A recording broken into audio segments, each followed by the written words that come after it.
Girija okay जी आहे ती एक मराठमोळी ऍक्ट्रेस आहे जी मराठी मूव्हीज मध्ये देखील काम करते आणि बॉलिवूडमध्ये देखील काम करते। पण गेल्या काही दिवसांमध्ये म्हणजे 1 किंवा 2 दिवसांमध्ये ती इतकी जास्त व्हायरल होत आहे, संपूर्ण महाराष्ट्रामध्ये संपूर्ण भारतामध्ये जी आहे ती इतकी व्हायरल झालेली आहे सोशल मीडियावर ना, तर संपूर्ण जण विचारत आहेत अरे बाबा ती एवढी व्हायरल का झाली आहे, त्याच्या मागचं कारण काय आहे। तर मित्रांनो तेच कारण आपण आजच्या व्हिडिओमध्ये जाणून घेणार आहोत, कारण की तिची ना एक थेरपी नावाची आहे एक वेब सिरीज जी आहे ती येणार आहे।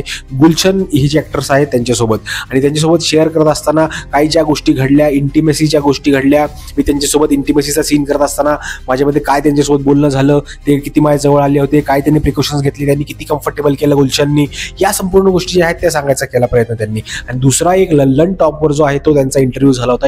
लल्लन टॉप एक खूप मोठं चॅनल आहे हिंदी न्यूज चॅनलमध्ये, आणि त्याच्यावर त्यांचा एक इंटरव्ह्यू झाला होता। त्याच्यामध्ये त्यांनी शॉकिंग ज्या गोष्टी आहेत त्या सांगायचा प्रयत्न केला होता। तिथे एक फनी गोष्ट सांगितली त्यांनी की टीचर जे आहेत ते बेब्स, व्हॉट आर बेब्स असं खूप वेगवेगळ्या लोकांना जे आहे ते विचारत होते, पण त्यांना ऍक्च्युअली म्हणायचं होतं वेव्स बद्दल त्यांना विचारायचं होतं, आणि त्यामध्ये ते बेब्स म्हणत होते ना, त्या संपूर्ण लोकांना शॉक झाला होता, आणि त्यामुळे ते एक फनी मुवमेंट समोर आली। पण त्यानंतर एक शॉकिंग गोष्ट जी आहे ती गिरिजांनी आपल्या समोर मांडलेली आहे, ती म्हणजे मी बसमध्ये किंवा कुठेतरी ट्रॅव्हल करत होते पब्लिक ट्रान्सपोर्टमध्ये, आणि ते ट्रॅव्हल करत असताना एक व्यक्ती जो आहे, एक मुलगा जो आहे तो अचानक माझ्या मागे येतो, कुठून येतो काय येतो मला बिलकुल काही अंदाजा नसतो, पण तो माझ्या मागे येतो आणि तो माझ्या मानेवरनं जो आहे तो बोट फिरवायला सुरू करतो, ते पार खालपर्यंत जातो आणि अचानक तो टर्न होऊन जातो। अरे अशा प्रकारच्या गोष्टी त्यांनी तिकडे त्या शेअर केलेल्या आहेत, त्यामुळे त्या इतक्या जास्त ज्या आहेत त्या व्हायरल होत आहेत, आणि संपूर्ण भारतामध्ये त्या एक नॅशनल क्रश म्हणून अचानक 1-2 दिवसामध्ये जे आहे ते समोर आलेले आहेत। त्यांचे इतके जास्त पोस्ट्स यायला लागलेले आहेत, इतके जास्त गोष्टी समोर यायला लागलेल्या आहेत ना, त्यामुळे इतकी चर्चा जर कुठल्या व्यक्तीची चालू असेल तर अतिशय उत्तम अशी असते। पण काही लोक जे आहेत या गोष्टीचा फायदा घेत आहेत, एआयच्या मदतीने त्याचे जे आहेत ते फोटो, चुकीचे अश्लील फोटो जे आहेत ते बनवायचा प्रयत्न करतायत आणि ते सोशल मीडियावर पोस्ट करायचा प्रयत्न करतायत फक्त लाईक्स आणि शेअर्ससाठी।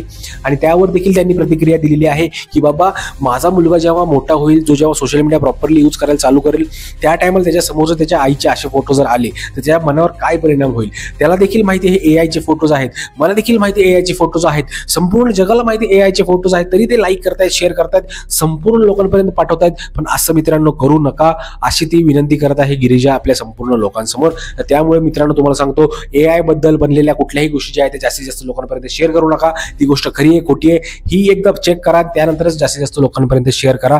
मित्रांनो हीच संपूर्ण गोष्टी होती गिरिजा ओक बद्दल, आणि ती तुमच्यासमोर मांडण्याचा प्रयत्न मी केलेला आहे, कारण की खूप जास्त व्हायरल जी आहे ती गिरिजा ओक सध्या होत आहे। त्यामुळे तुमचं मत गिरिजावर नक्की मला कमेंट करून सांगा, कारण की तुमचं मत माझ्यासाठी खूप जास्त महत्त्वाचं भेटेल पुढच्या व्हिडिओमध्ये। तोपर्यंत जय हिंद, जय महाराष्ट्र।